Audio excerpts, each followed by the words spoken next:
Assalamualaikum warahmatullahi wabarakatuh. Selamat datang kembali di channel Akan Ada Misteri.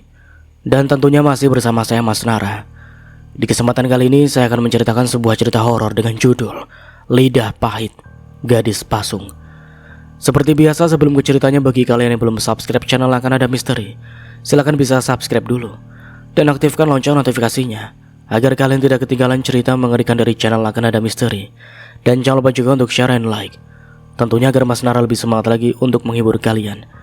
Oke, kalau sudah, terima kasih, and so get ready to be haunted.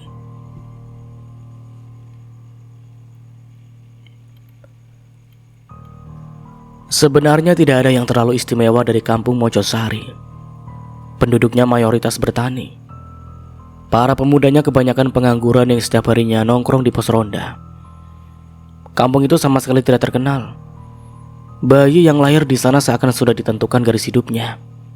Ya, apalagi kalau bukan menjadi orang melarat. Namun ada hal yang tidak lazim di kampung Mojosari. Pernikahan di kampung itu hanya bisa dilakukan tengah malam. Tidak ada keramaian apalagi pesta meriah. Orang-orang di kampung Mojosari malah takut kalau ada yang menikah di kampung mereka. Seperti yang terjadi malam itu. Semua orang menutup pintu rumah mereka rapat-rapat karena tahu kalau akan ada orang yang menikah. Di sebuah rumah kayu yang lebih pantas disebut gubuk digelar sebuah pernikahan sederhana. Gubuk itu bukanlah rumasi mempelai wanita atau pria, tapi memang pernikahan di kampung itu hanya boleh dilakukan di dalam gubuk tersebut. Hanya ada satu kamar di sana yang tidak boleh dibuka oleh siapapun kecuali Ki Suratman, tetua di kampung itu. Setiap ada yang menikah, maka di dalam gubuk itu akan terdengar suara jeritan wanita yang pasti membuat siapapun yang mendengarnya akan bergedik ngeri. Anjani, seorang mempelai wanita, sudah didandani dengan sangat cantik. Dia memakai gaun adat Jawa berwarna hitam dengan pernak-pernik berwarna emas yang menghiasi pakaiannya. Bima sang mempelai pria juga tidak kalah gagah. Dia juga memakai pakaian adat Jawa. Tubuhnya tinggi besar, kulitnya sawo matang. Dia bukan orang Mojosari. Dia seorang pebisnis kopi dari kota yang awalnya hanya mencari hasil panen kopi di Jawa Timur. Hingga akhirnya Bima sampai di Mojosari dan bertemu dengan Anjani. Di dalam gubuk itu hanya ada kedua mempelai, orang tua mereka, dan seorang penghulu yang tak lain adalah Ki Suratman. Sebelum akad dilangsungkan, Ki Suratman yang juga berpakaian adat Jawa berjalan ke arah kamar. Dia membawa semangkuk air garam di tangan kanannya. Bibirnya bergetar mengucapkan mantra yang hanya bisa didengar oleh dirinya sendiri. Ia letakkan mangkuk itu di depan pintu yang terlihat sudah sangat usang. Tangan kanannya merogoh sebuah kunci. Pintu itu dikunci menggunakan rantai. Ki Suratman membukanya. Dia masuk seorang diri ke dalam kamar itu. Di dalam sana tampak gelap sekali. Bau busuk menguar menusuk hidung Ki Suratman. Lampu 5 watt yang berkedap-kedip dinyalakan, dan tampaklah sosok wanita berpakaian pengantin yang kedua kakinya dipasung menggunakan balok kayu berukuran besar. Kedua pergelangan kakinya lecet dan berdarah. Rambutnya kusam dan sangat panjang, seperti sudah bertahun-tahun tidak dipotong. Tubuhnya kurus kering, giginya hitam, mulutnya juga bau busuk. Wajahnya kotor sekali. Maklum, wanita itu tidak pernah dimandikan. "Kanti, doakan warga kita mau menikah," kata Ki Suratman sambil menatap si Kanti. Kanti malah tersenyum dingin. Perlahan dia mendongak ke wajah Ki Suratman. "Salah si Cisoko wonge mesti mati. Salah satu dari mereka pasti mati," katanya. "Aja ngomong koyo ngono. Anjani kuwi isih ana hubungan keluarga karo aku. Anjani itu masih ada hubungan keluarga denganku. Jangan ngomong seperti itu." Timpal Ki Suratman memberitahu Kanti kalau sang mempelai wanita masih ada hubungan keluarga dengannya. Setelah itu dia menaburkan air garam dalam mangkuk pada luka di pergelangan kaki Kanti. Hal tersebut membuat wanita itu berteriak sakitan. Itu merupakan salah satu ritual agar kedua mempelai selamat dari mara bahaya. Setelah itu Ki Suratman memadamkan kembali lampu kamar dan mengunci pintunya. Dia duduk di hadapan kedua mempelai. Bima dan kedua orang tuanya tampak tegang, sekaligus ketakutan dengan apa yang mereka dengar saat ini. Kanti masih berteriak kesakitan sambil meracu tidak jelas. "Itu siapa, Ki?" tanya Bima. "Dia Kanti." "Kenapa dia dikurung, Ki?" tanya ayahnya Bima. "Ceritanya panjang. Lain kali akan aku ceritakan. Sekarang kita lanjutkan saja pernikahan ini." "Tapi kami berdua sudah aman kan, Ki?" tanya Anjani si mempelai wanita. "Tentu saja. Aku sudah melakukan semua ritualnya." "Kenapa kita harus menggelar pernikahan tengah malam seperti ini, Ki?" tanya ibunya Bima. "Di Mojosari memang harus kayak gini. Kalau nikahnya siang, salah satu dari mempelai bisa celaka." Ki Suratman menjawabnya sambil senyum ramah. Kedua orang tua Bima mulai tidak tenang. Dia takut kalau terjadi sesuatu kepada anaknya. Kalau tahu begini, mungkin saja mereka tidak akan mengizinkan Bima menikah dengan orang Mojosari. Sesaat setelah Bima mengucapkan akad nikah, pintu kamar Kanti bergetar hebat. Dari dalam kamar itu terdengar suara Kanti tertawa terbahak-bahak.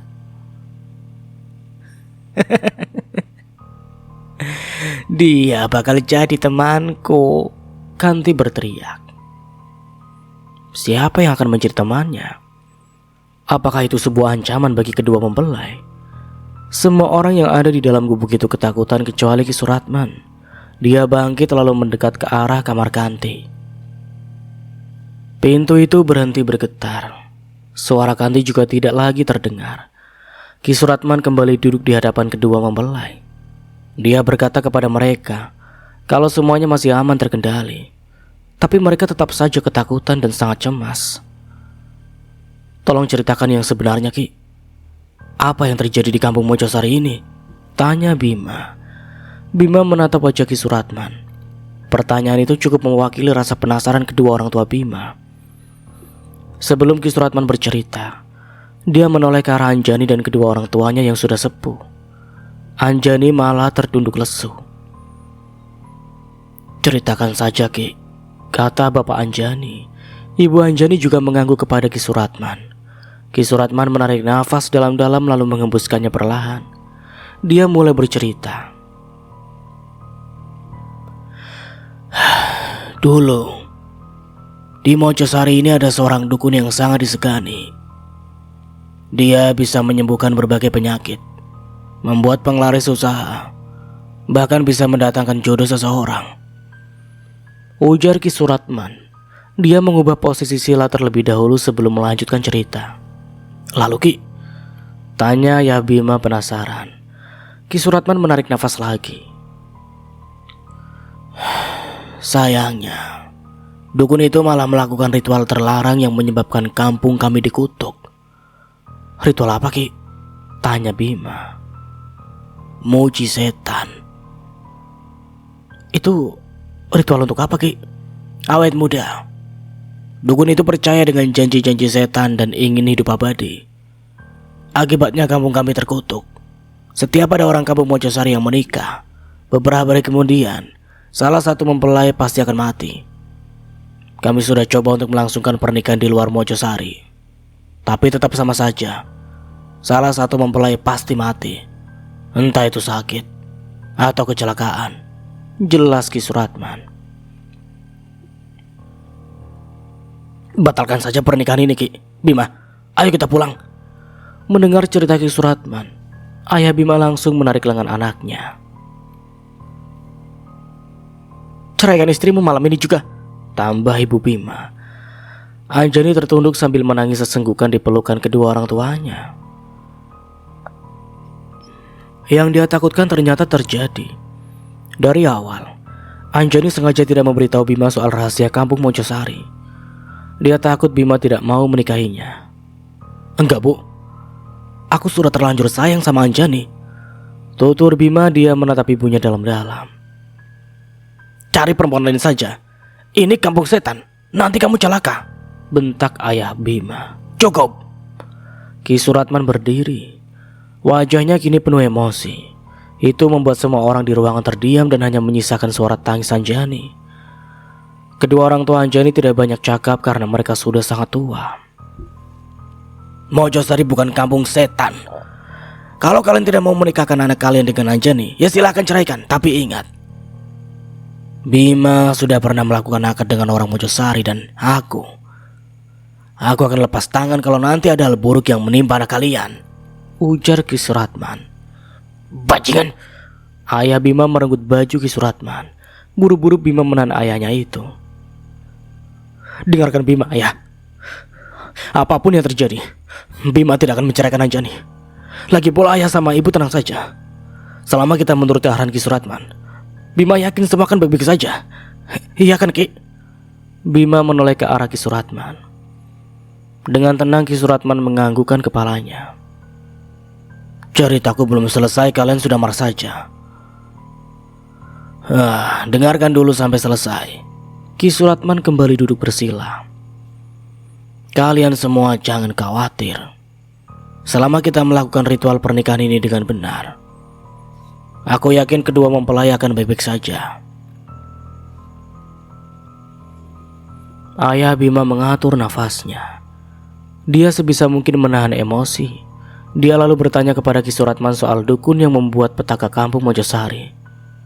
Di mana dukun itu sekarang? Ki Suratman menoleh ke arah kamar Kanti. Ia lalu berkata dengan perlahan, dukun itu adalah Kanti. Dia ada di dalam kamar ini, tunjuk Ki Suratman. Kalau memang dia dukunnya, kenapa warga kampung ini tidak langsung membunuhnya saja? Semakin lama semakin banyak pertanyaan yang bermunculan di kepala Bima. Kalau kami membunuhnya, kami khawatir Kanti malah jadi setan dan meneror warga kampung. Jadinya kami biarkan dia hidup dan kami pasung agar dia tidak bertindak macam-macam, jelas Ki Suratman.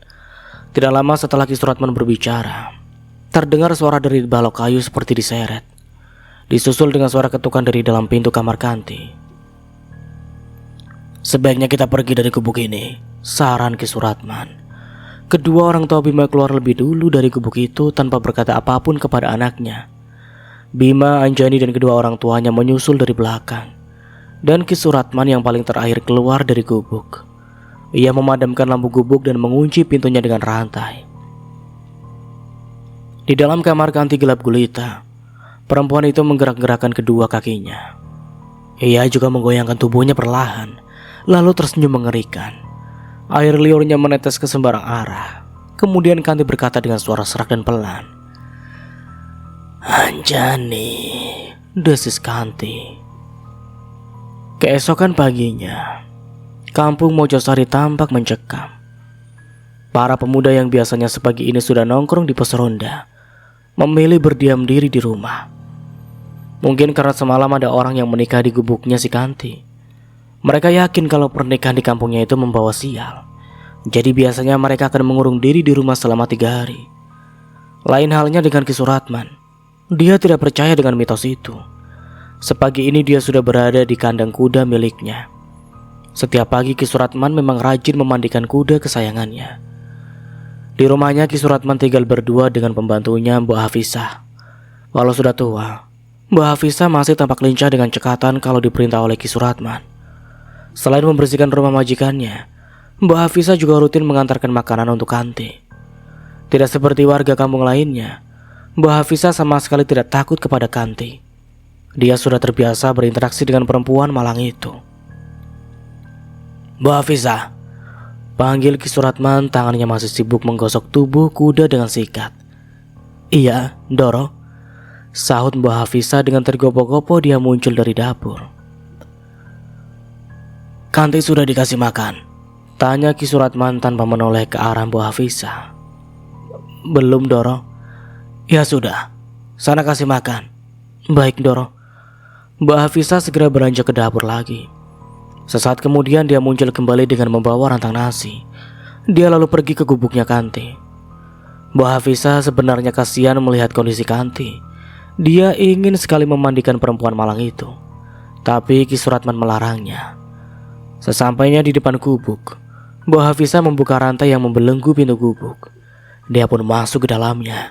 Dilanjutkan dengan membuka rantai pintu kamar Kanti.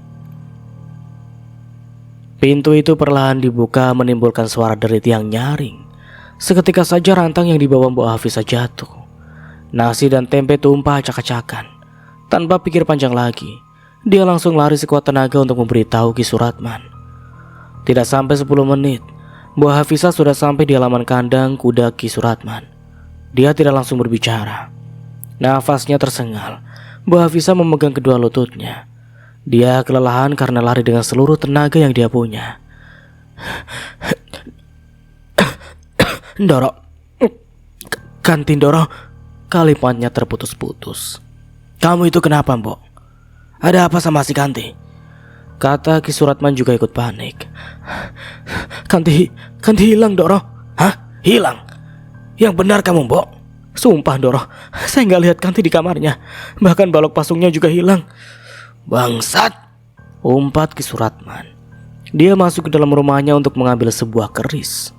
Pastilah itu keris sakti. Dulu keris itu pernah dia gunakan saat menangkap Kanti. Ki Suratman pergi ke gubuk Kanti.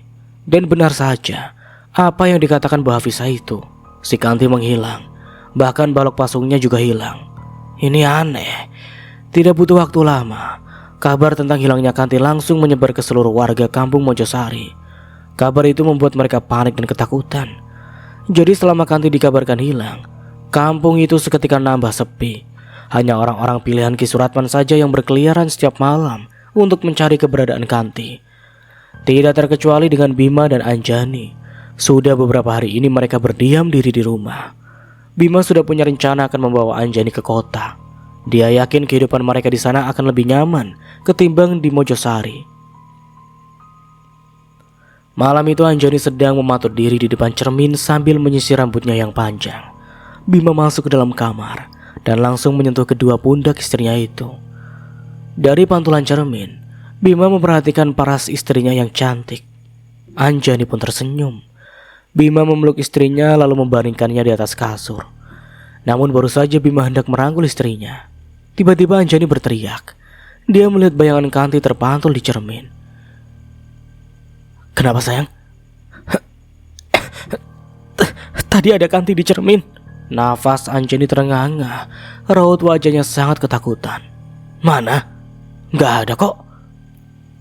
Bayangan itu menghilang. Padahal jelas-jelas Anjani baru saja melihat Kanti berpakaian pengantin sedang berdiri di cermin. Anjani juga melihat kalau kedua kaki Kanti masih dipasung. Sesaat setelah Anjani melihat bayangan Kanti, tiba-tiba dia meringis kesakitan.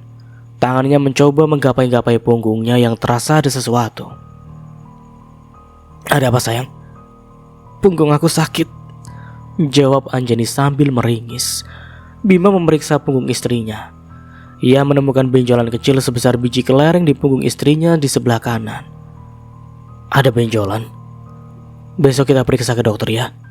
Bima menutup kembali baju istrinya. Semalaman suntuk Anjani tidak bisa tidur. Benjolan di punggungnya seakan bergerak-gerak, bikin ngilu dan perih. Beberapa kali dia membangunkan suaminya karena rasa sakit itu semakin parah. Keesokan paginya wajah Anjani pucat. Tubuhnya juga sangat lemas. Tanpa pikir panjang lagi, Bima meminta izin kepada orang tua Anjani untuk membawanya ke kota. Benjolan di punggung Anjani harus diperiksa oleh dokter spesialis. Jam 9 pagi, Bima dan Anjani sudah berkemas. Mereka berangkat menggunakan mobil SUV. Sambil menyetir sesekali Bima memperhatikan istrinya yang semakin pucat itu. Dia khawatir kalau nanti benjolan itu tidak bisa disembuhkan secara medis. Sesaat sebelum mobil mereka keluar dari kampung Mojosari, tiba-tiba Bima melihat Kanti berdiri di antara pohon bambu di pinggir jalan. Bima menelan ludah. Dia mencoba untuk tenang dan tetap fokus menyetir mobil. Bima punya rumah di kota metropolitan. Rumah itu dia beli 2 tahun yang lalu dari seorang pengusaha tambang batu bara. Setelah resmi menjadi miliknya, Bima mengubah rumah itu menjadi nuansa Jawa. Maksudnya biar dia merasa ada di kampung halaman. Bagian depan rumah itu dibuat seperti rumah joglo dengan hiasan lampu khas Jawa di depannya. Di beranda rumah itu ada kursi dan meja yang terbuat dari kayu jati. Sebenarnya rumah ini jarang sekali Bima tempati. Maklum, dia itu adalah seorang pebisnis kopi. Jadi dia lebih sering tinggal di luar kota ketimbang di rumah mewahnya itu.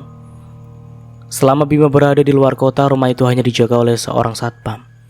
Itu pun hanya menjaga keamanannya saja. Urusan bersih-bersih itu bukan tanggung jawabnya.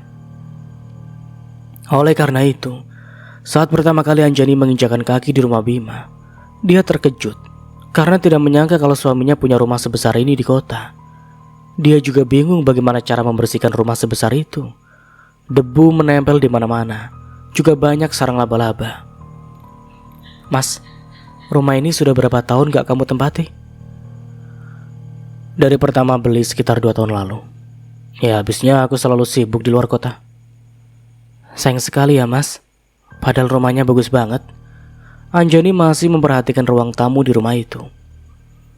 "Aku sengaja beli rumah ini buat persiapan aja. Biar kalau udah berkeluarga, aku gak bingung nyari rumah. Dan mulai dari sekarang, kita akan tinggal di rumah ini." Bima merangkul pundak istrinya sambil tersenyum. "Aku bingung cara bersihin rumah sebesar ini mas." "Jangan khawatir, kamu istirahat aja. Nanti biar aku suruh orang buat bersihin rumah kita, ya." Bima dan Anjani menempati kamar yang dekat dengan ruang tamu. Kamar itu juga bernuansa etnik Jawa. Di bagian depannya ada ukiran kata-kata menggunakan bahasa Sanskerta yang Bima sendiri tidak tahu artinya. 1 minggu sudah Anjani tinggal bersama Bima di rumah itu. Tapi benjolan di punggungnya tidak kunjung sembuh. Sekalipun Anjani sudah dioperasi, benjolan itu tetap kambuh lagi. Sekarang benjolannya malah bertambah menjadi 3. Bengkaknya terus membesar seperti akan pecah. Bima sudah membujuk Anjani untuk dirawat di rumah sakit, tapi dia tidak mau. Anjani tidak mau menjadi orang pesakitan. Dia ingin tetap mendampingi suaminya di rumah. Akhirnya setiap hari, dokterlah yang berkunjung ke rumah Bima untuk memeriksa secara rutin kondisi Anjani. Sayangnya, semakin lama kondisi Anjani semakin memburuk. Benjolan itu memang sudah agak kempes, tapi warna kulit punggungnya seperti memar dan busuk. Sekarang Anjani hanya bisa berbaring di tempat tidurnya. Di saat seperti itu, Anjani meminta sesuatu kepada Bima. Itu adalah permintaan pertamanya dari semenjak menikah dengan Bima. Walau Bima ini terbilang kaya raya, tapi Anjani tidak pernah minta apapun kepada suaminya. Baginya hidup bersama Bima sudah lebih dari cukup. "Mas, aku boleh minta sesuatu?" tanya Anjani dengan nada bicara yang pelan. Dia menoleh perlahan ke arah suaminya yang sedang duduk di tepi tempat tidur. "Boleh sayang. Kamu mau minta apa?" "Aku minta dibelikan balon berbentuk hati warna merah jambu. Mas masih ingat kan pertama kita bertemu di pasar malam itu? Mas ngasih aku balon berbentuk hati." "Iya sayang, hari ini juga akan aku belikan," kata Bima sambil mengecup kening istrinya. Tidak butuh waktu lama, Bima bisa menemukan balon gas warna merah jambu dan berbentuk hati. Balon itu dia ikatkan di tempat tidur Anjani dan dibiarkan melayang di atas. Malam itu mereka tidur bersama. Bima memeluk tubuh istrinya yang semakin kurus. Dia sangat mencintai Anjani. Tengah malam, Anjani membangunkan suaminya. Wanita itu terlihat segar. Wajahnya juga tidak pucat lagi. Dalam kondisi mengantuk, Bima bangun. Ia terkejut saat melihat Anjani bisa bangun. "Mas, aku sembuh," kata Anjani sambil tersenyum. "Wah, alhamdulillah kalau begitu ya." Bima sangat senang melihat wajah istrinya yang tampak segar. "Mas, temani aku yuk." Ajak Anjani, dia turun dari tempat tidur. "Kemana?" Bima melirik jam dinding, masih jam 2 dini hari. "Ke kolam renang belakang rumah kita." Bima mengiyakan ajakan istrinya. Dia pun turun dari tempat tidur. Lengan Bima ditarik oleh Anjani. Wanita itu terlihat gembira sekali. Malam-malam begini Anjani berendam di kolam renang. Bima sudah melarangnya, tapi Anjani memang bandel. Sesekali dia malah mencipratkan air ke arah Bima. Tepat jam 3 dini hari, mereka berdua kembali ke tempat tidur. Bima memeluk tubuh istrinya. Dan itu menjadi pelukan terakhir, sebab keesokan paginya Anjani meninggal dunia. Dia tidur untuk selamanya. Bima menangis, bahkan dia berteriak di samping jasad Anjani. Dia tidak menyangka kalau kebahagiaannya sesingkat ini. Orang tua Anjani dijemput, begitupun dengan orang tua Bima. Mereka semua berkumpul di kamar Anjani. Sementara itu mayat Anjani dibaringkan di atas tempat tidur dan sudah dikafani oleh Bima sendiri. "Bu, Pak, aku mau memakamkan Anjani di kamarku sendiri," kata Bima dengan suara yang parau. Jelas saja itu membuat orang tua Anjani kaget. "Gak bisa. Anjani akan kami bawa ke Mojosari," kata bapak Anjani yang sudah tua itu. "Aku masih sayang sama dia, Pak. Aku mohon izinkan aku memakamkannya di kamar ini. Aku janji akan merawat makam Anjani dengan baik." "Udah gila kamu, Bim. Biarkan Anjani dikubur di kampung halamannya," timpal Ibu Bima. Aku belum siap kehilangan Anjani." Bima tertunduk sambil menangis. "Menurut ayah, biarkan saja Bima mengubur istrinya di kamar ini." Kini ayah Bima membela. Kedua orang tua Anjani terdiam. Mereka seperti tengah mempertimbangkan permintaan Bima. "Ya sudah, kalau itu mau kamu. Tapi kamu harus jaga kuburan anak kami dengan baik," kata ayah Anjani yang akhirnya mengiyakan keinginan Bima. "Kalian udah gila. Mana mungkin ada kuburan di dalam kamar?" bentak ibunya Bima. "Biarkan saja, Mah. Itu kemauan anak kita." Ayah Bima tetap membela anaknya. Maka malam itu juga lantai kamar Bima dibongkar. Anjani dikuburkan di dalam kamar itu. Balon gas berbentuk hati diikatkan di batu nisan Anjani.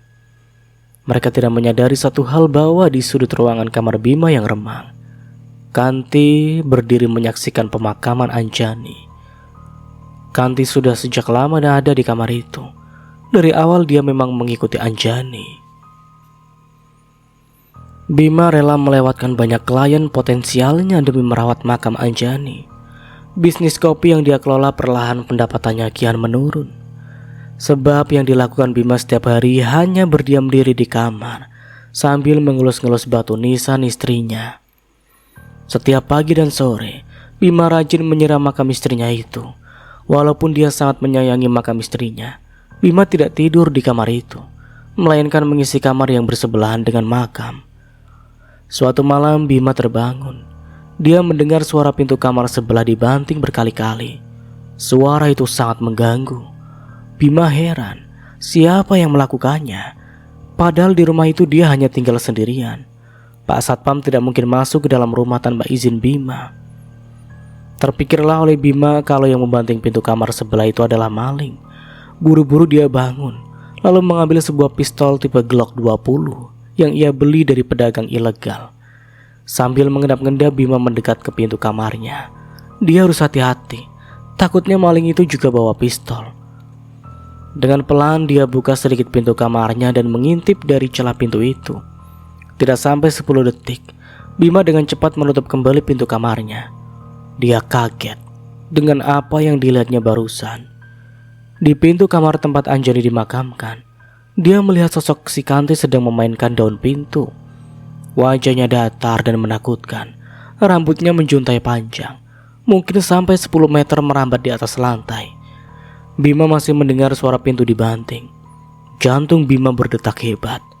Dia tidak tahu apa yang harus dilakukannya sekarang. Beberapa saat kemudian suara itu menghilang. Bima kembali mengintip dari celah pintu. Dan kali ini dia terjungkal saking kagetnya karena si Kanti berdiri tepat di depan pintu kamarnya sendiri.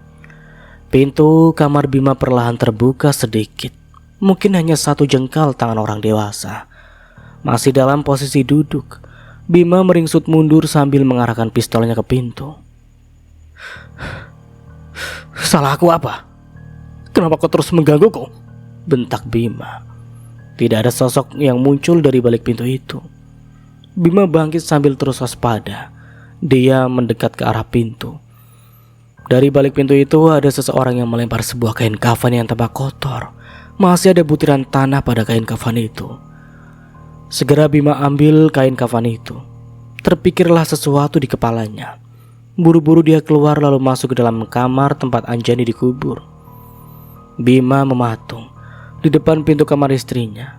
Kain kafan yang dia bawa seketika jatuh. Ada yang membongkar makam Anjani. Mayatnya digeletakkan begitu saja di atas lantai tanpa kain kafan alias telanjang bulat. Bima lari keluar rumah untuk memanggil Mang Asep, satpam penjaga rumahnya. Dia mau meminta bantuan untuk menguburkan kembali mayat Anjani. Mang Asep yang malam itu sedang mendengur di posnya, seketika terbangun karena Bima menggedor kaca jendela pos satpam. Mang Asep, tolongin saya, Mang. Ada apa, Pak? Tanya Mang Asep seketika dia ikut panik. Dalam hatinya Mang Asep menebak-nebak kalau rumah majikannya itu kemalingan. Ayo ikut saya. Saya butuh bantuan Mang Asep sekarang. Siapa? Mang Asep penasaran lantaran jarang sekali malam-malam begini Bima membangunkannya. Bima menyuruh Mang Asep untuk menunggu di depan kamar. Sementara Bima akan mengkafani lagi istrinya itu. Setelah selesai Bima langsung menghampiri Mang Asep lalu menyuruhnya untuk mengambil cangkul di gudang. Mang, malam ini gak lihat orang masuk ke rumah saya kan? Gak lihat, Pak. Oh ya, Mang Asep kan dari tadi tidur. Maaf Pak, saya ketiduran. Memangnya ada apa ya Pak? Makam istri saya ada yang bongkar. Hah? Serius Pak? Hah? Iya Mang, cepet ambil cangkul. Bantu saya menguburkannya lagi. Baik Pak. Tidak berselang lama Mang Asep muncul membawa 2 buah cangkul. Dia memberikan 1 cangkul itu pada majikannya. Tangan Mang Asep bergetar saat menyentuh mayat Anjani yang mulai membusuk. Wajah Anjani keriput dan lembek. Di bagian mata dan hidungnya menetes darah hitam yang kental. Mayat itu baru akan mengalami proses pembusukan. Mang Asep turun ke dalam liang lahat. Dia menyambut mayat yang disodorkan Bima dari atas. Setelah itu Bima ikut masuk ke dalam liang lahat. Sebelum mayat Anjani dihadapkan ke arah kiblat, tiba-tiba Mang Asep melihat kedua mata Anjani melotot. Mayat itu lalu tersenyum dingin pada Mang Asep. Jelas saja Mang Asep kaget lalu berteriak. Refleks dia keluar dari liang lahat itu. Anehnya, yang melihat kejadian mengerikan itu hanya Mang Asep. Sementara Bima tidak melihat keanehan apapun pada mayat Anjani. Ada apa, Mang? Bu Anjani hidup lagi. Mang Asep masih terlihat kalau Anjani itu melotot sambil tersenyum. Dia pun lari keluar dari kamar, meninggalkan Bima seorang diri di dalam liang lahat. Mang Asep, tunggu, mau kemana Mang? Panggil Bima dari dalam liang lahat. Ini masih jam 3 dini hari. Hujan turun begitu deras membasahi kota metropolitan. Sepagi itu pasar dekat rumah Bima mulai sibuk. Banyak mobil pickup yang keluar masuk pasar untuk mengangkut barang dagangan. Koloni gelandangan yang tidur di emper protokoan mulai berlari dan mencari tempat yang aman dari cipratan air hujan. Di emper masjid dekat pasar, seorang pemuda berpakaian hitam putih masih tertidur pulas berbantalkan tas gendong miliknya. Dia adalah seseorang pengangguran yang seharian mencari kerja, namun nasib baik belum memihak kepadanya. Berbeda dengan orang-orang itu, apa yang dilakukan Bima di jam 3 dini hari sangat tidak lazim. Dia sedang susah payah mengubur kembali istrinya. Kedua tangannya gemetar membetulkan ikatan kain kafan. Kain itu lembab dan seringkali mudah copot. Keringat membasahi wajah Bima.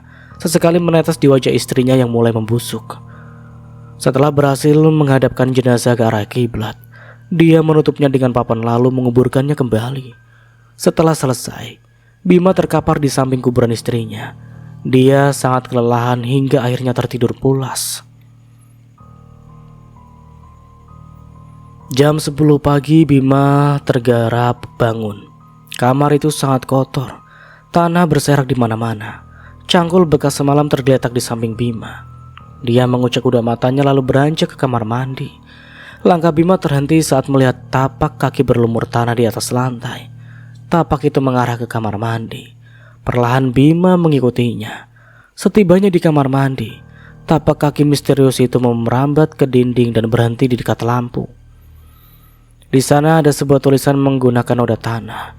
Itu adalah tulisan Anjani. Bima sangat kenal gaya tulisan istrinya. "Pergilah ke Mojosari, Mas." Begitulah pesan yang tertulis di sana. Sesaat setelah Bima membacanya, tulisan itu lenyap begitu saja. Ada apa di Mojosari? Kenapa Anjani menyuruhnya untuk pergi ke sana? Karena penasaran, hari ini juga Bima akan berangkat ke Mojosari. Lagi pula memang ada yang belum terpecahkan dari semua kejadian ini, apalagi tentang Kanti yang selalu menerornya. Tapi Bima tidak akan membiarkan rumah ini kosong. Dia akan membayar seorang asisten rumah tangga untuk menjaga rumahnya selama Bima pergi. Selesai mandi, Bima langsung menelpon sebuah yayasan penyalur asisten rumah tangga. Di kota ini, Yayasan Rajin Bersahaja punya reputasi yang baik dalam hal penyalur asisten rumah tangga. Mereka merekrut para perempuan lalu menyalurkannya ke seluruh kota. Dan pagi ini, yayasan itu menerima telepon dari Bima. Setelah sepakat soal gaji, pengelola yayasan itu pun memanggil Zulfa. Dia adalah salah satu pegawai baru di yayasan ini. Zulfa berasal dari kampung, umurnya 23 tahun. Dia baru 3 hari tinggal di yayasan. Dan hari ini adalah gilirannya untuk disalurkan sebagai asisten rumah tangga. "Zulfa, hari ini kamu dapat pekerjaan? Lokasinya gak jauh dari yayasan?" Kata Bu Rani, dia adalah pengelola yayasan ini. "Iya, Bu." Wajah Zulfa berbinar. Dia senang karena akhirnya mendapatkan pekerjaan. "Kerjaannya gak ribet. Orangnya mau pergi selama beberapa hari. Kamu cukup jaga rumah itu saja." "Baik, Bu. Kalau kerja kamu bagus, bisa jadi si pemilik rumah akan terus mempekerjakan kamu." "Saya akan bekerja sebaik mungkin, Bu." Hari itu juga Zulfa diantar oleh mobil yayasan menuju rumah Bima. Dia turun di depan gerbang. Tidak ada satu orang pun yang menyambut kedatangan Zulfa. Pintu gerbang itu dibiarkan terbuka sedikit. Pos satpamnya sepi. Zulfa celingukan dan dengan ragu-ragu dia masuk ke halaman rumah Bima. Dia terus berjalan melewati pepohonan mangga yang rindang. Zulfa lalu berhenti di beranda rumah. "Permisi." Tidak ada jawaban dari si pemilik rumah. Dia lalu mengetuk pintu rumah itu. Seketika pintu dibuka. Bima akhirnya muncul. Dia sudah berpakaian rapi hendak berangkat ke Mojosari. "Ayo, masuk. Pekerjaan kamu mudah saja. Cukup jaga rumah ini. Kamu tidak perlu membersihkan seluruh ruangan. Kerja semampu kamu saja, yang penting kamu harus selalu awasi rumah ini. Jangan sampai ada orang asing masuk. Aku sudah pasang CCTV di gerbang dan di halaman rumah. Kamu bisa cek setiap saat di layar CCTV. Ini uang cash buat makan kamu sehari-hari." Bima menyerahkan sejumlah uang tanpa berkenalan terlebih dahulu. Bima mencerocos tanpa jeda membuat Zulfa harus fokus mendengarkan semua arahannya. Dan yang paling penting, Bima menoleh ke arah Zulfa. "Kamu lihat kamar ini?" Iya, Pak." Bima menuju kamar tempat Anjani. "Jangan sekalipun masuk ke kamar itu ya. Apapun yang terjadi, kamu gak boleh masuk ke sana," ujar Bima. Wajahnya terlihat sangat serius, bahkan terkesan mengancam. Baik, Pak. Ini kunci rumahnya, dan ini kunci gerbang. Aku mau pergi untuk beberapa hari." Dia mengambil koper dan bergegas ke garasi mobil. Zulfa mengikutinya dari belakang. Dia menawarkan bantuan untuk membawakan koper, tapi Bima menolak. Setelah Bima pergi, Zulfa masuk kembali ke dalam rumah. Dia mengunci pintu dan jendela rumah itu rapat-rapat. Sekarang tinggal Zulfa sendirian di rumah. Dia berdecak kagum melihat interior rumah bernuansa Jawa. Zulfa melangkah mendekat ke sebuah foto pernikahan Bima dan Anjani yang cukup besar. Foto itu dipajang di ruang tamu. "Cantik," gumam Zulfa. Dia tersentak ketika mendengar seseorang membuka pintu kamar. Zulfa mengerutkan dahi. Dia memperhatikan wajah wanita yang muncul dari kamar itu. Wajahnya sama seperti di foto. "Istrinya Pak Bima ya?" Wanita itu mengangguk sambil tersenyum. "Saya Zulfa, asisten rumah tangga baru di rumah ini." Menjelang maghrib, Bima sudah sampai di Mojosari. Dia memperlambat laju mobilnya. Dia heran karena kampung Mojosari sangat sepi. Kampung itu seperti ditinggalkan warganya. Kabut tebal menghalangi laju mobil Bima. Dia berusaha untuk menemukan seseorang di kampung itu, Tapi yang dia lihat hanya kawanan anjing melintas di depan mobilnya. Setibanya di depan rumah Anjani, Bima keluar dari mobil. Dia harus menggunakan senter untuk menerangi jalannya karena kabut begitu pekat. Bima heran. Ada apa dengan kampung Mojosari ini? Bu, kata Bima sambil mengetuk pintu. Tapi tidak ada jawaban dari si pemilik rumah. Pak, Bima mengetuk kembali pintu itu. Dia lalu menggenggam-genggam pintu rumah itu dan ternyata pintunya tidak dikunci. Perlahan Bima masuk sambil terus memanggil orang tua Anjani. Di lantai rumah itu ada genangan air dan daun sirih yang berserakan. Bima memeriksa setiap kamar, tapi dia tidak menemukan siapapun. Kemana mereka itu ya? Gumam Bima. Dia pergi ke halaman belakang rumah sambil berteriak memanggil orang tua Anjani. Di belakang rumah itu samar-samar cahaya senternya menyoroti seseorang yang sedang duduk sila membelakangi Bima. Itu seperti lelaki yang sedang bertapa. Pak, dengan hati-hati Bima mendekati lelaki itu. Semakin dekat wujud lelaki itu semakin jelas. Dia menggunakan baju dan celana panjang warna hitam. Dia juga mengenakan belangkon bermotif batik warna kuning. Kemana perginya warga kampung ya? Tanya Bima, tapi lelaki yang duduk sila di hadapannya itu tidak menjawab. Bahkan bergerak pun tidak. Bima menyentuh pundak lelaki itu. Seketika tubuhnya lunglai dan terjatuh di atas semak-semak. Ternyata itu adalah bapak mertua Bima alias ayah Anjani. Lelaki itu sudah tidak bernyawa. Keadaannya sangat mengenaskan. Kedua bola matanya hilang. Ada lubang berukuran setelunjuk jari di bagian lehernya. Melihat kejadian itu Bima kaget sampai terjungkal. Nafasnya terengah-engah. Dia bergegas pergi dari sana. Dengan panik dia lari menuju rumah Ki Suratman. Bima agak kesulitan mencari jalan kabut itu membatasi jarak pandangannya. Dengan susah payah akhirnya Bima tiba di rumah Ki Suratman. Rumah itu juga tidak dikunci. Bima menerobos masuk sambil memanggil nama Ki Suratman dengan nada tinggi.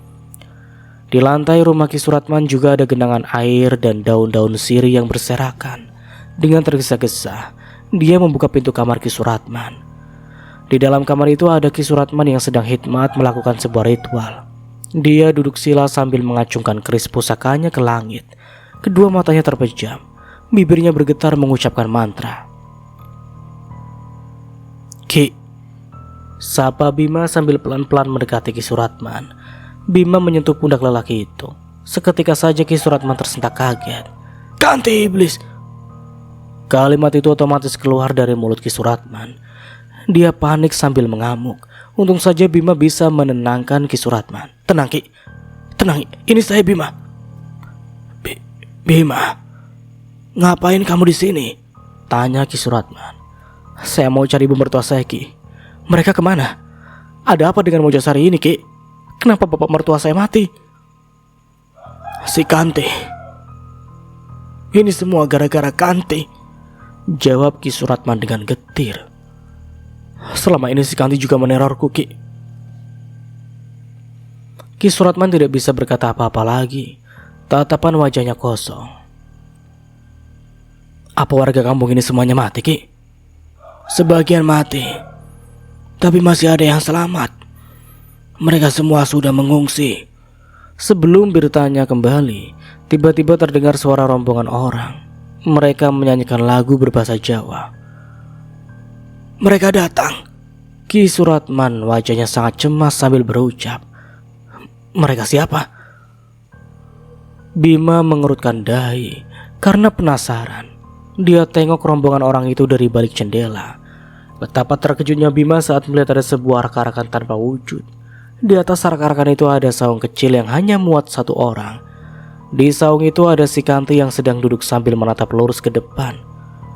Bima heran. Arak-arakan itu berjalan sendiri tanpa ada yang menggotong. Kanti menoleh ke arah Bima. Wanita itu tidak tersenyum sedikit pun. Tatapannya datar dan begitu dingin. Itu membuat Bima menjauh dari jendela.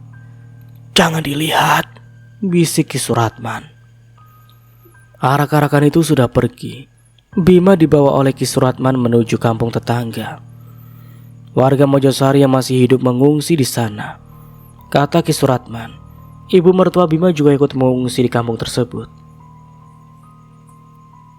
Aku turut berduka atas kematian istrimu, kata Ki Suratman membuka obrolan sambil berjalan. Ini masih ada hubungannya dengan Mojosari, Ki. Anjani mati dengan cara yang tidak wajar. Ternyata saat kau menikahi Anjani di gubuk itu, si Kanti sudah bukan manusia lagi. Dia sudah menjadi sekutu setan dan istrimu adalah tumbal kelima. Dengan begitu Kanti sudah menyempurnakan ilmu hitamnya. Jadi, sudah ada pengantin yang meninggal sebelum aku menikahi Anjani?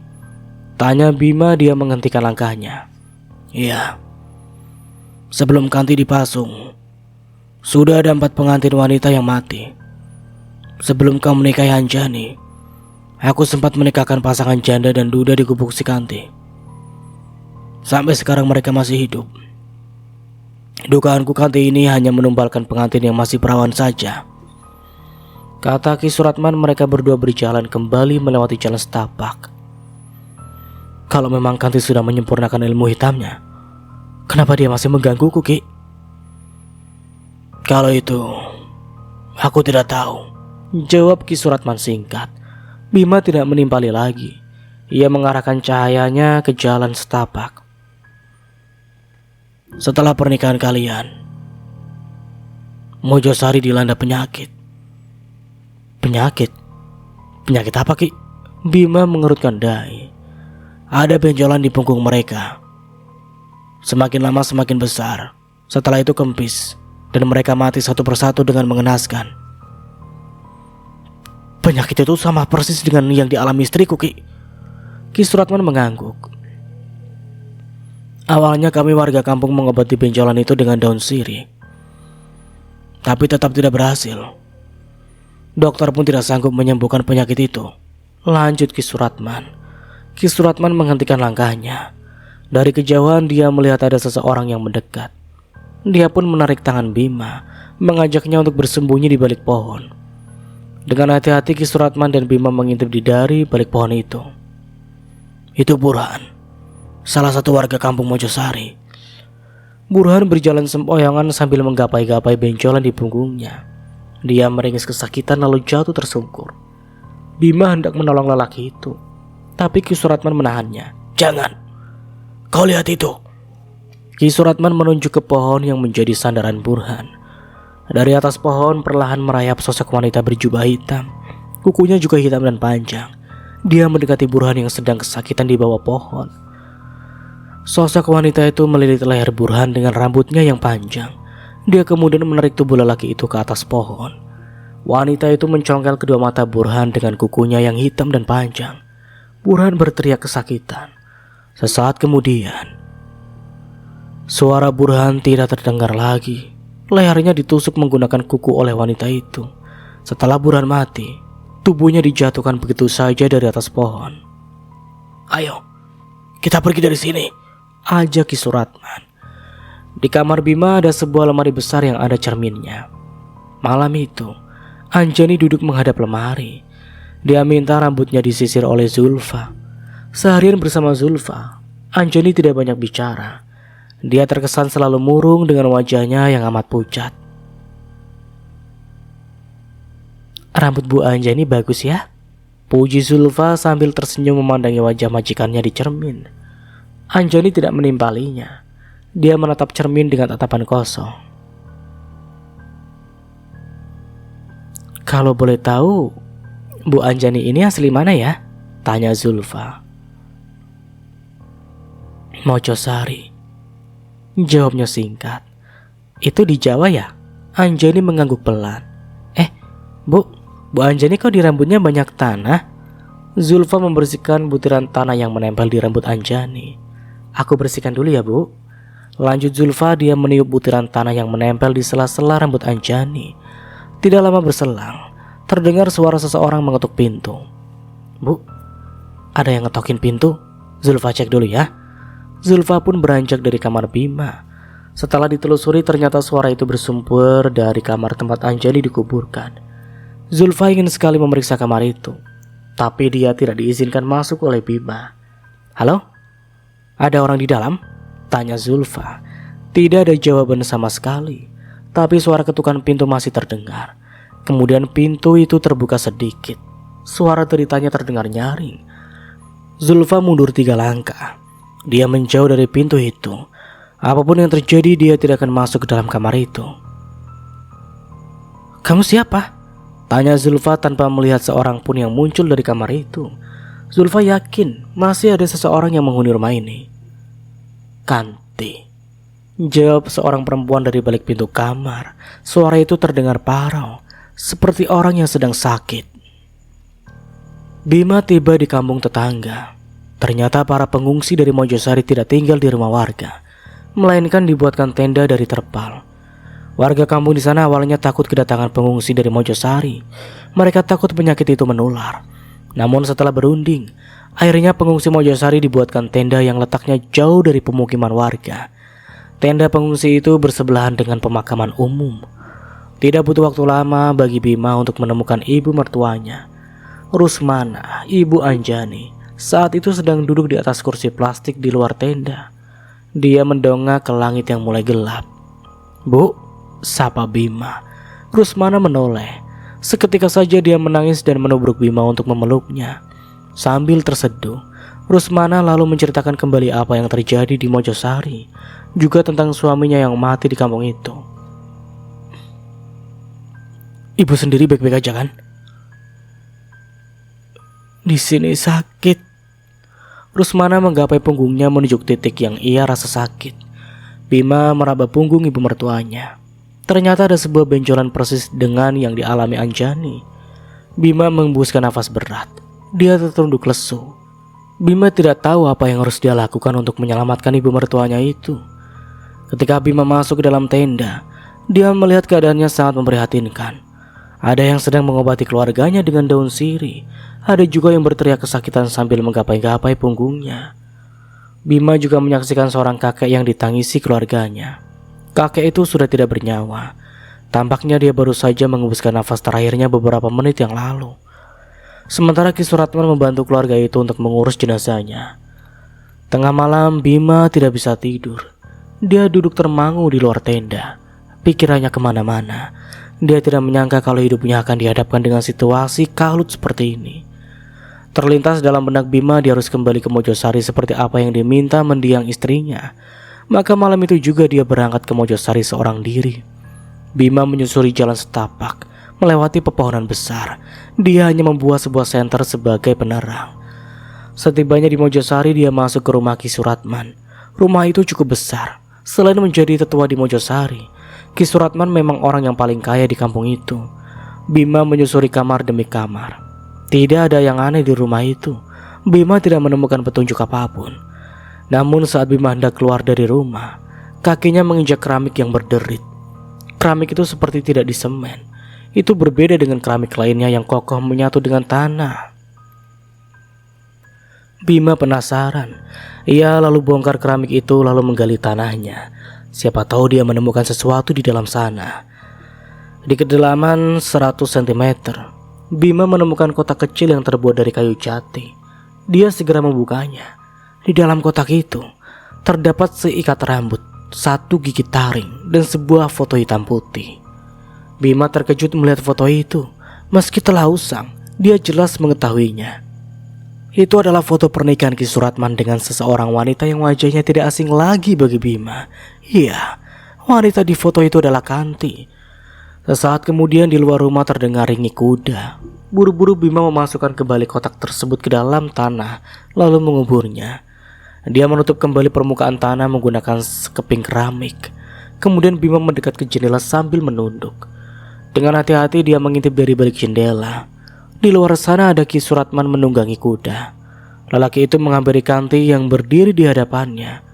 Kedua kaki Kanti masih dalam keadaan dipasung. Ki Suratman turun dari punggung kuda. Mereka berdua sempat mengobrol, tapi Bima tidak dapat mendengar obrolannya. Ki Suratman kemudian merogoh kunci dari saku jas hitamnya. Dia membuka balok kayu yang memasung kedua kaki Kanti. Kanti sempat menoleh ke arah Bima. Menyadari hal itu, Bima refleks menunduk. Dan ketika Bima mencoba mengintip lagi, Ki Suratman dan Kanti sudah menghilang entah kemana. Setelah itu Bima merasakan sesuatu yang bergerak-gerak di punggungnya. Dia panik. Bima langsung membuka bajunya lalu masuk ke dalam kamar Ki Suratman. Di dalam kamar itu ada sebuah lemari tua yang ada bagian pintunya terdapat cermin besar. Bima berdiri membelakangi cermin untuk memastikan ada apa di punggungnya. Bima melihat benjolan misterius tumbuh di punggungnya. Benjolan itu bergerak-gerak seperti makhluk hidup. Semakin lama dia merasa semakin ngilu dan sakit. Bima merasa ada yang sedang menggerogoti dagingnya. Sementara itu di rumah Bima, Zulfa penasaran siapa yang ada di dalam kamar itu. Setelah mendengar suara seorang wanita yang mengaku Kanti, Zulfa mendekat perlahan. Dia pegang gagang pintu, bukannya dibuka. Dia malah menutup kembali pintu kamar itu. Zulfa sangat amanah. Dia tidak mau mengecewakan majikannya. Bima, apapun yang terjadi, Zulfa tidak akan mau masuk ke dalam kamar itu. Kanti, aku Zulfa, asisten rumah tangga baru di rumah ini. Kalau butuh bantuan, tinggal panggil aku ya, kata Zulfa dari balik pintu. Ia lalu menempelkan telinganya di pintu agar bisa mendengar dengan jelas jawaban dari Kanti. Masuk. Lirih terdengar suara Kanti dari dalam kamarnya. Bisa kamu aja yang keluar dari kamar? Soalnya aku gak dibolehin masuk sama Pak Bima. Tanpa ada jawaban lagi, pintu perlahan terbuka kembali. Kali ini lebih lebar. Dari balik pintu muncul sebuah tangan perempuan. Zulfa hendak menyentuh tangan itu, namun tiba-tiba ada seseorang yang memanggilnya. Zulfa. Panggil Anjani, dia sudah berdiri di depan pintu kamar Bima. Iya, Bu Anjani, jawab Zulfa sambil tersenyum ramah. Anjani menggelengkan kepala. Tanpa penjelasan apapun dia berkata, Jangan. Iya Bu, kata Zulfa. Dia manut saja dengan majikannya. Kalau ada apa-apa panggil Zulfa aja ya, bisik Zulfa sebelum dia menutup kembali pintu kamar itu. Malam itu Zulfa kembali menyisir rambut Anjani. Ia membersihkan butiran tanah yang menempel di sela-sela rambut majikannya. Tidak lama berselang dia mendengar suara teriakan wanita dari dalam kamar yang membuatnya selama ini penasaran. Jelas saja Zulfa panik. Dia langsung lari menuju kamar tersebut. Pintu kamarnya sudah terbuka lebar. Zulfa terkejut dengan apa yang dia lihat di dalam kamar itu. Ada sebuah makam dan seorang wanita berjubah hitam yang merayap di dinding. Zulfa masih mematung di depan kamar itu. Kedua kakinya mendadak susah digerakkan. Wanita berjubah hitam dengan kukunya yang panjang dan hitam merayap dan mendekat ke arah Zulfa. Rambutnya yang panjang menjuntai menutupi wajahnya sehingga tak terlihat dengan jelas. Hanya dalam sekejap mata sosok mengerikan itu sudah ada di hadapan Zulfa. Entah apa yang terjadi, lidah Zulfa seketika keluh. Dia tidak bisa mengucapkan sepatah kata apapun. Wajahnya pun berkeringat dingin, ingin sekali dia lari dan meminta tolong. Tapi sekujur tubuhnya seakan membatu. Sulit sekali digerakkan. Zulfa lalu dicekik. Tubuhnya ditarik masuk ke dalam kamar. Pintu seketika tertutup dengan sendirinya. Jangan! Dari kejauhan Anjani berteriak saat melihat Zulfa dibawa oleh makhluk itu. Anjani menangis lantaran tidak bisa berbuat apa-apa. Jauh sebelum Mojosari kena kutukan, kampung itu sebenarnya tempat yang nyaman dan tentram. Setiap tahunnya selalu ada pernikahan yang digelar di kampung itu. Semuanya baik-baik saja, tidak ada mitos sinting yang mengatakan kalau pernikahan adalah sebuah kesialan. Tapi itu dulu, ketika kampung itu dipimpin oleh Ki Abidin. Dia adalah tetua kampung sebelum Ki Suratman. Saat itu Ki Abidin adalah orang terkaya di Mojosari. Lain halnya dengan Ki Suratman. Dulunya dia adalah orang miskin yang bekerja sebagai kuli cangkul di sawahnya Ki Abidin. Ki Suratman menikahi Kanti, seorang gadis Mojosari. Mereka berdua tinggal di gubuk reot yang terletak di tengah persawahan milik Ki Abidin. Setiap hari kerjaan Ki Suratman dan Kanti mengurus sawah majikannya itu. Mereka sangat patuh kepada Ki Abidin. Selain mengurus sawah, Ki Suratman juga dipekerjakan untuk menjaga kambing Ki Abidin. Ada 5 ekor kambing yang diurus Ki Suratman. Setiap sore, dia ngarit atau mencari rumput untuk memberi makan kambing-kambing itu. Semua berjalan baik-baik saja. Hingga pada suatu hari Ki Suratman tertimpa masalah. 1 ekor kambing etawa yang dia urus tiba-tiba mati. sedangkan itu adalah kambing kesayangannya Ki Abidin. Kejadian itu membuat Ki Abidin marah besar. Ki Suratman dimaki-maki. Kanti juga tidak luput dari amarah Ki Abidin. Padahal kematian kambing itu bukan kesalahan Ki Suratman, sebab dia sudah mengurusnya dengan baik. Kematian kambing itu murni disebabkan oleh penyakit. Bangsat kau Suratman, kau apakan kambingku, ha? Sumpah Ki, aku sudah mengurusnya dengan benar. Sekarang memang sedang musim penyakit, jawab Ki Suratman. Alas-alasan saja, kau dan istrimu memang kacung sialan. Ki Suratman tidak terima dicaci separah itu. Dia sangat sakit hati. Dia berjanji akan melakukan apapun demi membalas dendam pada Ki Abidin. Tengah malam Ki Suratman pergi ke hutan Gantarawang. Itu adalah hutan terlarang dan sangat angker. Hutan itu sangat jarang dijamah manusia. Semua orang tahu kalau di sana ada sumur keramat yang menjadi sarang setan. Konon dulunya di sana ada pengantin perempuan yang mati bunuh diri dengan cara loncat ke dalam sumur. Ki Suratman ingin meminta petunjuk kepada roh pengantin itu agar bisa kaya dan menjadi terhormat di Mojosari. Lebih dari itu, dia ingin membunuh Ki Abidin dengan cara gaib. Setelah sempat nyasar, akhirnya Ki Suratman berhasil menemukan sumur keramat. Sumur itu dirimbuni semak belukar. Ki Suratman harus membersihkannya terlebih dahulu sebelum melakukan ritual. Ki Suratman duduk sila di depan sumur sambil membakar kemenyan untuk mengundang makhluk gaib. Dia tidak tahu kalau di atas pepohonan banyak makhluk halus yang sedang memperhatikan tingkahnya. Tidak lama setelah menyan itu dibakar, muncul sesosok wanita berjubah hitam dari dalam sumur. Dia merayap mendekat ke arah Ki Suratman. Nyai, tolong aku mau kaya raya dan balas dendam kepada Ki Abidin, bisik Ki Suratman sambil terus menunduk. Wanita itu menjulurkan lidahnya yang panjang lalu menjilati pipi Ki Suratman.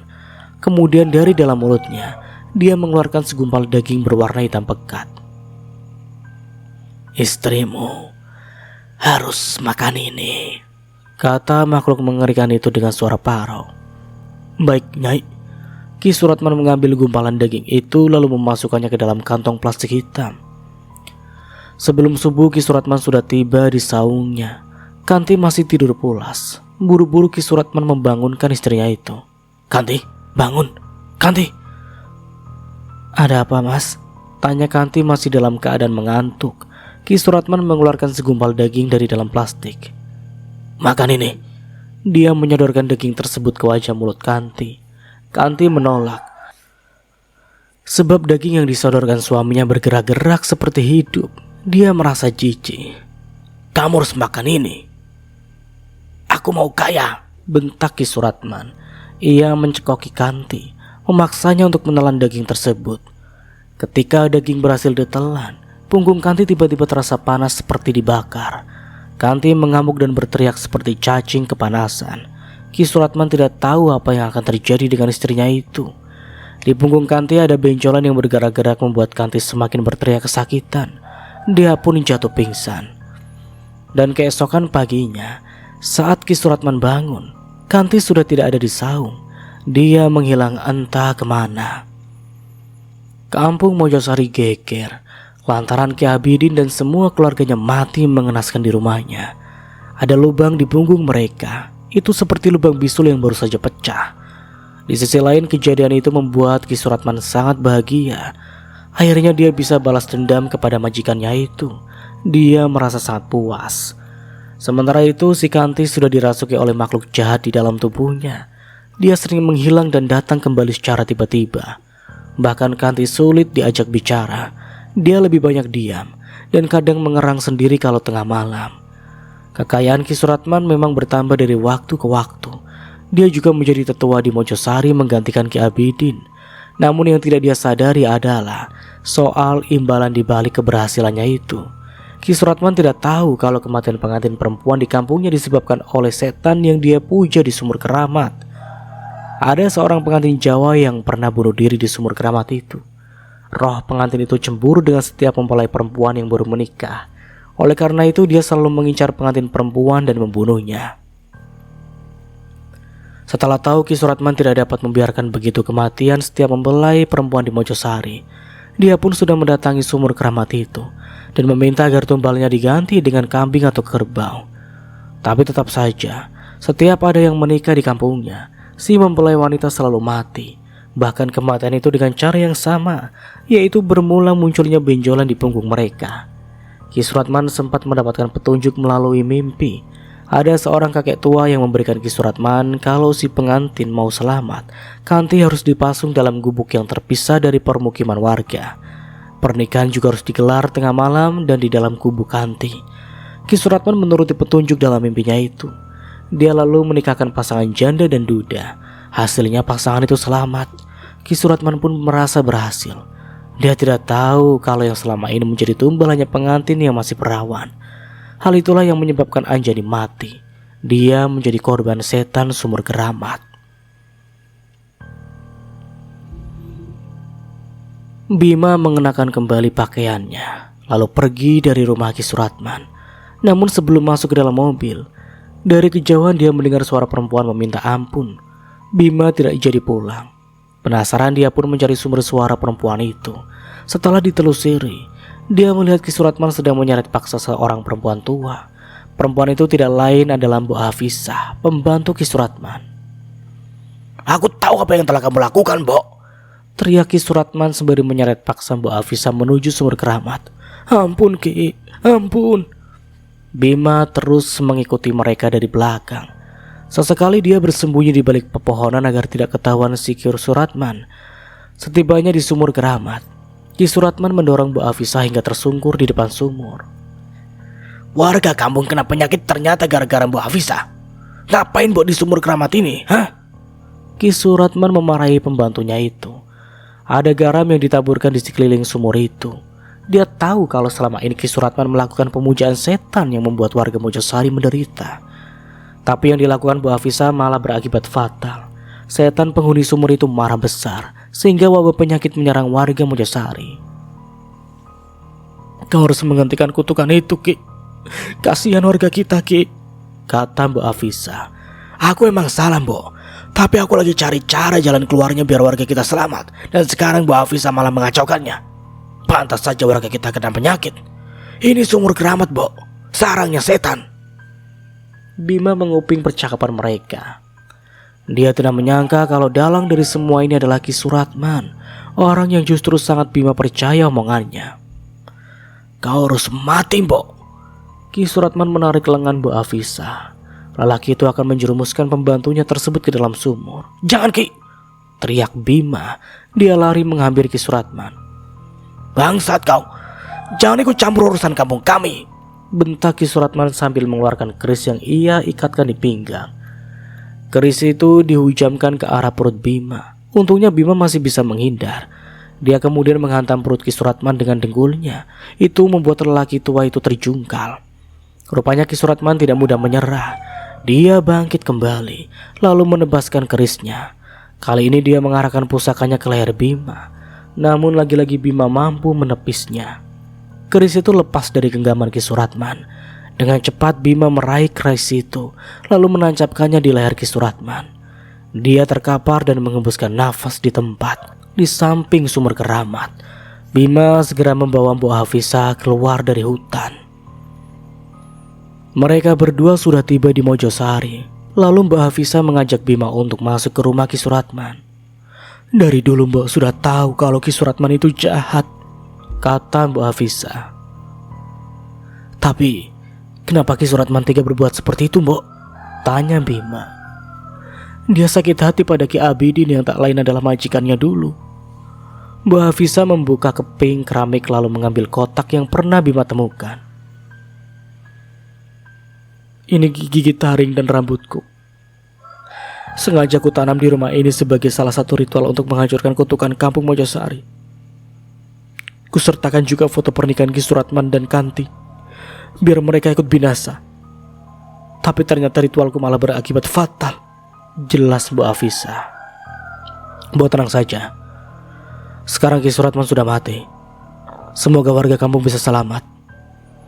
Malam itu juga Bima mengantarkan Mbok Hafisah ke pengungsian karena hari ini sudah semakin malam.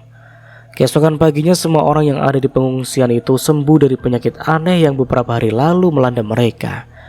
Warga Mojosari pun kembali ke rumah mereka masing-masing. Sementara Bima harus pamit karena dia khawatir pada asisten rumah tangganya. Setibanya di rumah, Bima heran karena gerbang tidak dikunci. Bukan hanya gerbang saja, tapi pintu rumah juga tidak dikunci. Segera Bima masuk ke dalam kamar tempat Anjani dikubur. Bima terkejut melihat Zulfa terkapar tidak sadarkan diri di samping makam Anjani. Bima panik dan langsung membopong Zulfa. Wanita itu masih hidup. Bima membawanya ke rumah sakit. Bima menduga kalau rumahnya itu dirampok. Namun dugaannya itu salah, karena setelah dicek, tidak ada barang yang hilang di rumah Bima. 2 hari berlalu, Zulfa belum juga siuman. Wajahnya pucat, kelopak matanya menghitam. Pihak yayasan sudah menjenguk Zulfa. Mereka bilang ke Bima kalau pihak yayasan akan bertanggung jawab atas kejadian ini. Namun Bima tidak mau lepas tangan begitu saja. Dia harus memastikan kalau Zulfa baik-baik saja. Tengah malam hujan mengguyur kota metropolitan. Bima tidur di samping ranjang Zulfa. Wanita itu masih tidak sadarkan diri. Pergelangan tangannya diinfus. Dadanya turun naik menandakan dia masih hidup. Sesaat kemudian tubuh Zulfa bergetar. Matanya melotot seperti melihat sesuatu mengerikan melayang di atas kepalanya. Bima terbangun dan langsung memanggil dokter. 2 perawat dan 1 dokter masuk dalam ruangan itu. Mereka sibuk memeriksa kondisi Zulfa. Di saat seperti itu muncul rangkaian kejadian yang dilihat Zulfa. Dia melihat seorang perempuan mengenakan baju pengantin berjalan sempoyongan menuju hutan Gantarawang. Perempuan itu juga sedang hamil besar. Dia menangis sambil memegangi perutnya yang terasa sakit. Setibanya di sumur keramat, dia duduk bersandar pada dinding sumur sambil tak henti nangis. Air matanya menyatu dengan make up yang pudar, membuat garis hitam di pipi. Dia mengerang kesakitan. Jabang bayi dalam perutnya seperti memaksa ingin keluar. Di tengah hutan itu dia melahirkan bayi perempuan. Bayi yang masih ada tali ari-arinya itu dia letakkan begitu saja di pinggir sumur. Seolah-olah dia tidak pernah mengharapkan bayinya terlahir di dunia. Tanpa memperdulikan bayinya yang menangis, wanita itu naik ke atas tembok sumur, lalu loncat ke dalam sumur itu. Dia tenggelam dan mati mengambang di dalam sumur itu. Bu Hafisa yang masih terlihat muda menghampiri bayi itu dan membawanya pergi dari sumur keramat. "Tenang, kamu selamat, nak. Aku akan merawatmu." Semenjak saat itu, bayi yang dia adopsi diberi nama Zulfa. Wanita yang bunuh diri itu bernama Sumarni. Acara pernikahannya diamuk warga lantaran dia melakukan perzinahan sebelum menikah. Saat itu, suaminya diarak dan dipermalukan keliling kampung. Sementara Sumarni berhasil kabur ke hutan Gantarawang. Tubuh Zulfa kembali tenang. Perlahan matanya juga terpejam. Seorang perawat mengganti cairan infusnya. Sedangkan dokter sibuk memberitahu Bima kalau Zulfa baik-baik saja.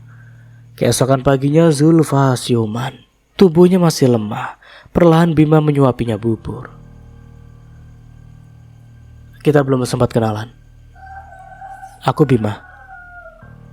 Sebenarnya apa yang terjadi selama aku pergi?" tanya Bima penasaran. "Dalam kamar itu, Pak. Di dalam kamar itu ada perempuan yang sangat mengerikan. Aku seperti dibekap dan setelah itu aku tidak sadarkan diri," jawab Zulfa dengan suaranya yang pelan. Bima menghembuskan nafasnya berat. Dia yakin wanita itu pasti si Kanti. "Bu Anjani kemana, Pak?" tanya Zulfa. Dia menoleh ke sekeliling mencari Anjani. Bima mengerutkan dahi. Dia heran. Dari mana Zulfa tahu tentang Anjani? "Kamu tahu Anjani dari siapa?" tanya Bima. "Selama Pak Bima pergi, aku ditemani Bu Anjani di rumah." Seketika saja Bima meletakkan mangkuk bubur yang dia pegang.